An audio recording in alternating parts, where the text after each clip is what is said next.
పుష్ప మాన్యా ఓ రేంజ్లో ప్రేక్షకులకు కిక్కిస్తోందని ముందు నుంచే అంచనాలు బాగా ఉన్నాయి. ఆ అంచనాలకు తగినట్టే దాదాపు సినిమా అందరినీ మెప్పించింది.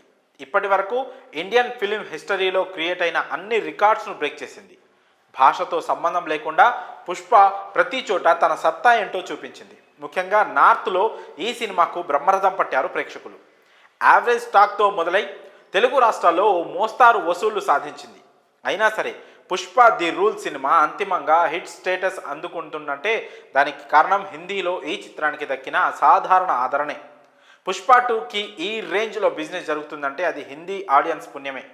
బాహుబలి తర్వాత ఓ తెలుగు సినిమాకు ఈ రేంజ్లో టాక్ రావడం ఇప్పుడే.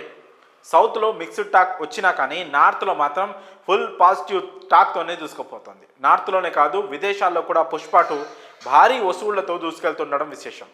తొలి రోజే 67 కోట్ల నెట్ వసూళ్లతో ఇండియాలో అత్యధిక డే 1 కలెక్షన్లు సాధించిన హిందీ చిత్రంగా రికార్డు నెలకొల్పింది పుష్ప 2. ఆ తర్వాత కూడా అదే ఊపుతో కొనసాగుతుంది. యూఎస్లో సైతం పుష్ప 2 హిందీ వెర్షన్ వసూళ్ల మోత మోగిస్తోంది. తెలుగు వెర్షన్తో సమానంగా వసూళ్లు సాధిస్తోంది. తొలి రోజు ప్యాక్డ్ హౌస్లతో నడిచిన పుష్ప 2 రెండో రోజు తెలుగు రాష్ట్రాల్లోనే కాక దక్షిణాదిన మిగతా రాష్ట్రాల్లో కూడా బాగా డ్రాప్ చూసింది. కానీ మూడో రోజు అది కాస్త పుంజుకుంది. ఈ క్రమంలో ఈ సినిమా 4 రోజుల్లో మొత్తంగా 829 కోట్ల వసూళ్లు కొలగొట్టింది. మరో 2 రోజుల్లో చాలా ఈజీగా 1000 కోట్ల మార్క్ను అందుకుంటుందని నిస్సందేహంగా చెప్పవచ్చు.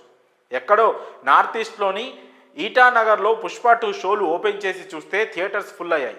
పశ్చిమ బెంగాల్లోని చిన్న టౌన్లో సైతం పుష్ప 2ను ఎగబడి చూస్తున్నారు. ఇక యూపీ, బీహార్ లాంటి రాష్ట్రాల సంగతి అయితే చెప్పాల్సిన పని లేదు. ఓ తెలుగు డబ్బింగ్ సినిమా ఈ స్థాయిలో ప్రభంజనం సృష్టించడం అనూహ్యం.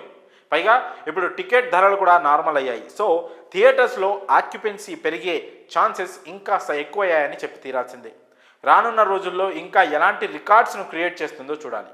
మరి ఈ విషయంపై మీ అభిప్రాయాలను కామెంట్స్ రూపంలో తెలియజేయండి.